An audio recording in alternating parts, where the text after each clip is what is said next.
Je suis maître de mon rythme. Je suis patient. Je suis stable. Tu sais, l'urgence est l'un des pièges les plus chers de notre époque, parce qu'elle se déguise en vertu.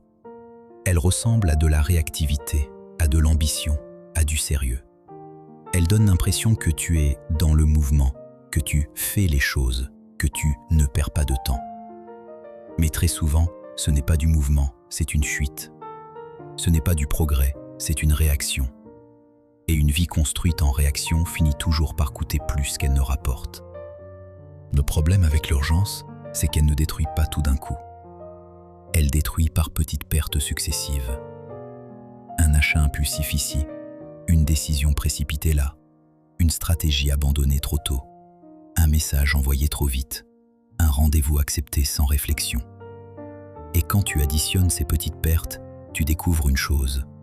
L'urgence t'a volé ton argent, ton énergie, ton discernement et surtout, ton autorité intérieure.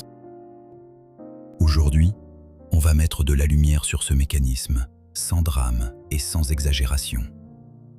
On va le comprendre, on va le voir dans l'argent, on va le voir dans l'identité. Et surtout, on va installer une pratique simple pour reprendre ton rythme, parce que ton rythme, c'est ton pouvoir. Un principe spirituel, la loi du rythme. Voici le principe spirituel du jour. Tout ce qui est durable suit un rythme, et tout ce qui refuse le rythme finit par se briser. Regarde la nature. Rien d'essentiel ne se construit dans la panique. Un arbre ne pousse pas plus vite parce qu'il s'inquiète. Une saison ne change pas parce qu'on la presse. La guérison ne s'accélère pas par l'agitation. Il y a un ordre, et cet ordre est un langage silencieux. Il dit que la solidité vient de la constance, pas de la précipitation. L'urgence, elle, veut arracher le résultat avant d'avoir respecté le processus. Elle veut la récolte sans la saison. Elle veut le fruit sans l'enracinement. Et quand tu fonctionnes comme ça, tu fais une chose très subtile. Tu échanges la qualité contre la vitesse. Tu échanges la clarté contre la réaction. Tu échanges la sagesse contre une sensation de contrôle. Le problème, c'est qu'une décision prise sous urgence est rarement une décision prise sous identité. C'est une décision prise sous peur. Peur de manquer, peur de rater, peur d'être en retard, peur de ne pas être assez. Et quand la peur conduit, même si tu avances vite, tu avances dans la mauvaise direction. Mentalité / argent. L'urgence te taxe. Maintenant, parlons d'argent, parce que l'urgence a un coût mesurable. Pas un coût théorique, un coût réel. L'urgence te fait payer une taxe sur les achats d'abord. Les achats impulsifs sont rarement des achats nécessaires. Ils sont souvent des achats émotionnels. Tu ne payes pas un objet, tu payes un soulagement. Tu payes une sensation. J'en ai besoin maintenant.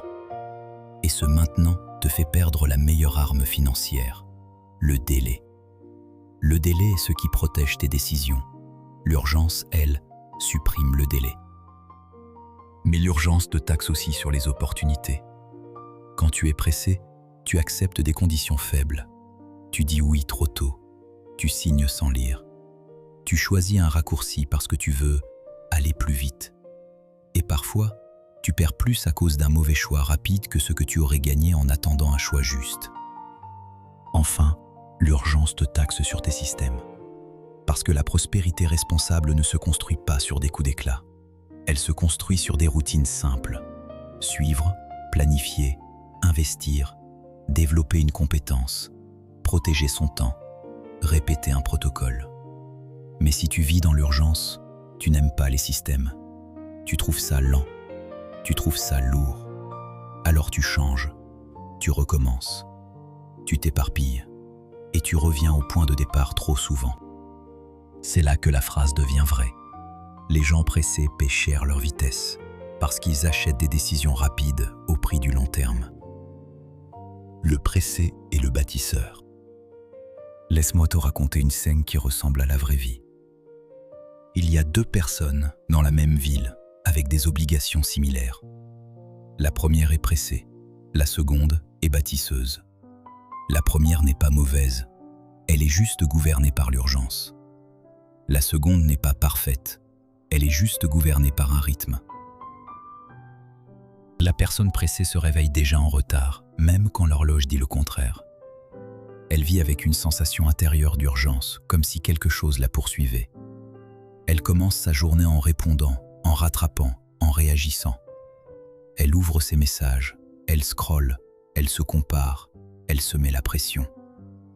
Et quand une décision arrive, elle choisit vite, parce qu'elle veut se débarrasser du poids mental. Elle confond soulagement et solution. La personne bâtisseuse, elle, a une règle intérieure. Je choisis avant de réagir. Elle ne cherche pas à tout faire, elle cherche à faire juste. Elle met un délai quand il faut. Elle fait une chose à la fois.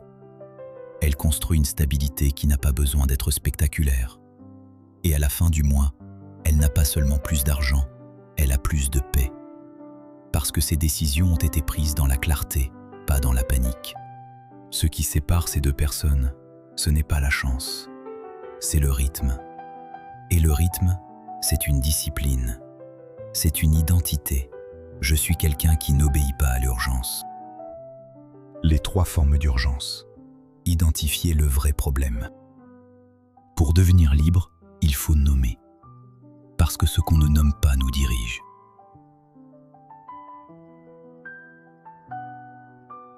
Première forme, l'urgence émotionnelle.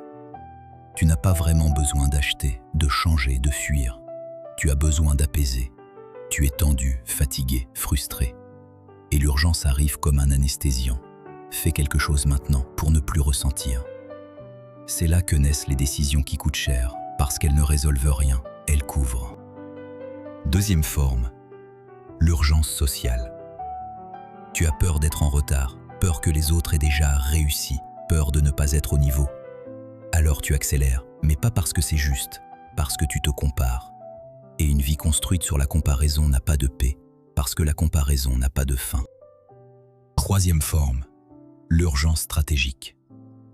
Tu veux des résultats rapides, alors tu changes trop vite. Tu t'épuises à recommencer. Tu confonds nouveauté et progrès. Tu veux une méthode magique, alors que la vraie magie, c'est la constance sur un système simple. Quand tu sais quel type d'urgence te gouverne, tu sais quel antidote appliquer. Et l'antidote est presque toujours le même. Remettre du délai, remettre du calme, remettre une règle. Pratique. Le protocole délai sacré. Je te propose maintenant une pratique très simple. C'est un protocole de maîtrise, pas un rituel mystique. Je l'appelle le délai sacré. Chaque fois que tu sens une décision urgente arriver, tu fais 3 choses. D'abord, tu t'arrêtes. Pas longtemps, 1 seconde suffit. L'objectif est de briser l'automatisme. Ensuite, tu fais 3 respirations lentes, parce que la respiration réactive ton discernement et coupe la réaction. Et enfin, tu poses la question la plus rentable de ta vie. Puis-je attendre 24 heures? Si la réponse est oui, tu attends. Et tu viens de reprendre ton pouvoir. Parce que l'urgence se nourrit de ton immédiateté. Quand tu refuses l'immédiateté, tu affaiblis l'urgence. Et si la réponse est non, si la décision doit être prise maintenant, alors tu poses une deuxième question. Cette décision est-elle alignée avec mon identité ou alignée avec ma peur? Parce qu'une décision alignée avec l'identité est souvent calme. Une décision alignée avec la peur est souvent pressée. Ce protocole semble simple, mais il a un effet immense. Il te rend à nouveau gouvernant. Il te sort du mode réactif. Il te rend responsable. Et la responsabilité, c'est une richesse. La phrase du long terme. Je veux ajouter une seconde pratique, très courte, parce que l'urgence se bat avec une seule chose, la perspective. Quand tu sens l'urgence monter, dis-toi calmement « Je construis pour 10 ans, pas pour 10 jours ». Cette phrase te remet dans la dimension de l'héritage. Parce que l'héritage ne se construit pas dans le stress. Il se construit dans la répétition, dans la maîtrise, dans l'ordre. Et quand tu reviens à la perspective, l'urgence perd une partie de son pouvoir. L'urgence veut une preuve maintenant. Le long terme veut une direction toujours. Et celui qui gagne à la fin, c'est celui qui tient la direction.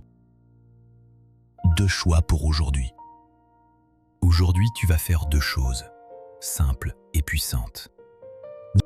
Première action, applique la règle des 24 heures sur une tentation réelle. Un achat, une réponse, une décision. Quelque chose que tu veux faire maintenant. Tu n'annules pas forcément, tu reportes. Tu mets un délai, tu reprends ton autorité. Deuxième action, fais un choix lent qui construit. 10 minutes de discipline financière par exemple. Regarder tes chiffres, noter une dépense, planifier un virement, supprimer une fuite. Ou 10 minutes de travail profond sur un projet. Ou 10 minutes d'ordre. Peu importe l'action exacte, ce qui compte, c'est le symbole. Tu choisis le long terme au lieu de l'urgence. Ces 2 actions, si tu les fais aujourd'hui, créent une preuve intérieure. Je suis quelqu'un qui ne se précipite pas. Je suis quelqu'un qui construit. Et cette preuve vaut plus que n'importe quelle motivation. Je suis. Je termine avec une vérité qui doit rester en toi. La précipitation est une faiblesse déguisée en vitesse. La patience est une force déguisée en calme. Tu n'as pas besoin de courir pour progresser. Tu as besoin de choisir avec clarté, d'agir avec discipline et de respecter un rythme qui te rend stable. La prospérité responsable n'est pas la récompense des pressés. Elle est la conséquence des maîtres de leur rythme. Alors scelle cette identité, maintenant. Je suis maître de mon rythme. Je suis patient, donc puissant. Je suis stable et je construis sans urgence. Se restaurer, bâtir, transmettre.